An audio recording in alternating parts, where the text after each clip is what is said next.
Let's talk about making money, monetizing your group. So there's 4 kind of life paths of someone who enters Skool and starts a Skool community. The first and easiest one is that you can just keep your community free forever. And that's totally fine. It's a better platform, it's more engaging, you guarantee the reach of all your posts, people can interact with each other, you have leaderboards, you can unlock content, making sure they actually share it and refer people back to you. There's tons of amazing features that make Skool superior to any other platform for just providing value. At the next level, you might start with this and then switch to paid over time. Now, to be clear, you can't start everyone for free and then switch to paid and then all of them are getting billed. That would be unethical. And so if you switch to paid, everyone who's free will be grandfathered in at free. Now, here's a little pro tip for you. If you know that you're going to eventually go to paid, tell people when you're inviting them that this group will be paid in the future. And so they'll have a stronger incentive to join now. It puts urgency around why, like the big reason why they should join, because it's gonna be paid eventually. All right, and you can tell them you're gonna keep that price forever as long as you stay in, right? And so it gives them an incentive to stay and engage as well. So free, and then you switch to paid. Now after that point, anyone who joins now joins the party late after the party's already booming, and then you charge ticket for entry. Right? And that's recurring monthly. So that's option 2. Option 3 is that you keep your free community, right? You keep the same free community, and then you just start a second community where people can choose to join at a price of some sort. And you might get additional features, additional access, additional events, additional content, whatever that comes in this community that isn't here. And honestly, the best way to get people to want to join this one is to make this one awesome. The 4th path, and I just put it here for obviousness, is that you can just start a paid community, which is totally fine.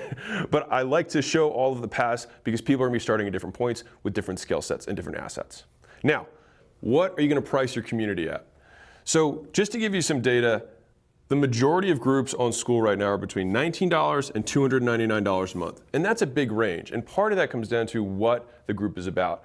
If you're teaching digital marketing tactics to agency owners doing $20,000 a month or more, then you can probably charge a lot more because the value of the content you are delivering relative to how much they're going to make, there's a huge discrepancy, so you can charge more for it.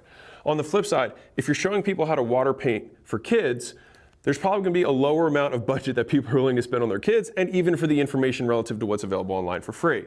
And so that is kind of how you're going to dictate where on this range you go. Now again, you can go outside of this range. This is just to give you an idea of where most people are. You can obviously go above, you can even go below.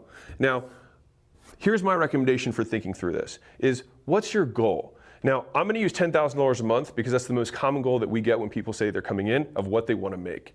All right, so if I were to reverse engineer this $10,000 a month goal, I could either have 10 people at $9.99 per month, I could have 100 people at $99 a month, or I could have 1,000 people at $9.99 a month. Any of these would still accomplish the goal. The difference between these prices is going to be relative to who I'm serving and the value that I'm delivering and or the problem that we're solving. And so once you know the price that you're going to charge and you know what your goal is, all you have to do is reverse engineer the N, which is the number of units that you have to sell.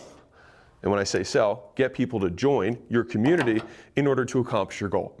If you want to take this a step further, you could even think about this from a daily goal perspective, which is how I like to do it. So if I know that I want to get to 100, then I know I have to add 3 people a day. And that's just to get to 100 a month. But if I did 100 in a year, then I can divide that by 12 and be like, okay, well, I need to do, well, shit, I don't know what the math is there. But not nearly as many per month. So I might have to just shoot for 1 every other day, and I'll still be able to get there, or even higher.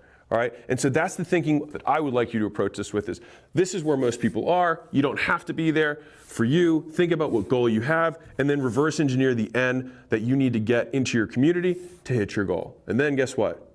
You can increase your goal.